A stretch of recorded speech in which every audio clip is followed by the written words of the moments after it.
A'udhu billahi mineşşeytanirracim. Bismillahirrahmanirrahim. Hürmetli qarindoshlar, ata 8 ayning 31-kunisi payshanba, Qurba hayitininki harp kunisi. Bu arabchadagi Arafa kunisi deyiladi. Ya'ni hojilarninki ata hojim bo'lgan kunisi. Endi biz harangi boramaganlar bu kundagi katta ajrdan qat'iy quruq qolmasa bo'ladi. Çünkü atidik kun şundaq kunki Allah subhanahu wa ta'ala Qur'oni Karimda arf kuni bilan qasam qilgan. Allah chuqum ulug' kuni bilan qasam qildi. Ikkinchisi Arafat kun, ya'ni arf kunisi atidik harf kunda İslam dini mukammal bo'lgan. İslam dini Allah subhanahu wa ta'ala Qur'oni Karimda "El-yawma akmaltu lakum dinakum wa atmamtu alaykum ni'mati wa raditu bikum al-islam dinan" deb oyat nozil qilib, bugun dininglar takomil bo'ldi, islom mukammal kamolatga yetdi, mush islomni sizlarga din bo'lishga men rozi bo'ldim deb dinning takomil mukammal bo'lganligini e'lon qilgan kun ati kun qarindoshlar. Atidik kundagi bir kun ro'za tutsa qarindoshlar, 2 yillik gunohimiz kechirilgan kun. At qilingan duo mu'minning hayotidagi eng katta duo. Arf kuni qilingan duo bir mu'min musulmonning hayotidagi eng qimmatli, eng ijobat bo'lishga yaqin duo qarindoshlar.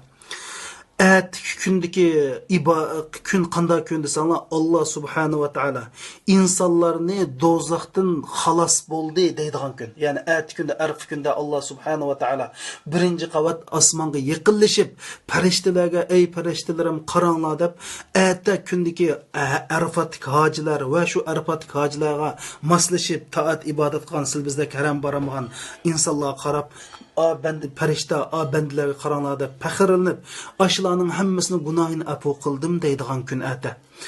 Atidik kun qarindoshlarimiz ajoyib isil kun bo'lganlikdan men sizlarni bu qisqa 1 minut ichida ati kuni bilan atidik kunni eskartishni maqsad qilib buni so'zildim.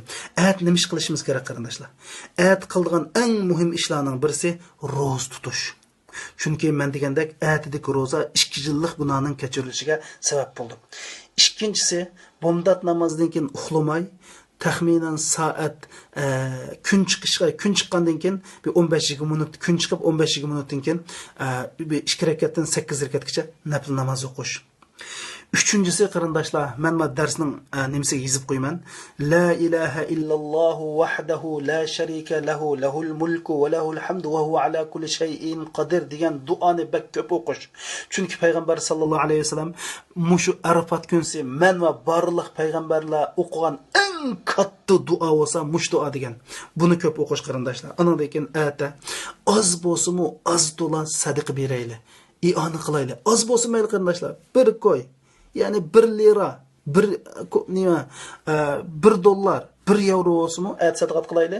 Ya bo'lmasa ro'za tutgan kun bo'lgan ma'lum odamlarni aklib uyimizda iftor qildiradi qarindoshlar. Ondan keyin mushu kunda g'ayvat, shikoyatdan, mushu boshqalarninki kayindan gap qilish, mushuning aloqador butun ishlardan qo'l uzayli. Anandan keyin biz ko'ngilni og'ritib qo'yganlar bo'lsa, ulardan afu so'rayli. Bizning ko'nglimizni og'ritganlar bo'lsa, ey Allah, mush ulug' kunda mening bir kechirishim uchun men aziyat vergan ko'nglim og'ritgan barliq musulmonni kechirib etdim deb qalbimizni boshqalar bo'lgan 3 adovat, o'chmanlikdan pokizlayli. Anandan keyin eng cho'ng qilgan ishlarimizdan birisi duo qilish. Dedik duo bak katta duo qarindoshlar. O'zimiz uchun, ota-onamiz uchun, bizni biz sevgan kishilar uchun, dunyoda zulm chekayotgan mazlumlar uchun, bo'lib mu Sharq Turkistonda, ya'ni inson hayoti tasavvur qilsiz zulm chekayotgan vatandagi qarindoshlar uchun alohida duo qilaylik qarindoshlar.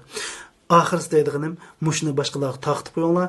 Balkim esida yo'q qolsa, ya men boshqa ishim boti, het tayyorligim boti deb, ma ulug' kunni qo'ldan berib qo'ygan qarindoshlarimiz uchun balki ma esqatib qolsa ajab emas, taqtib qo'yganlarning gunohini afu qilsin, ikki dunyoda Alloh ajr azim bersin. Assalomu alaykum va rahmatullohi va barakatuh.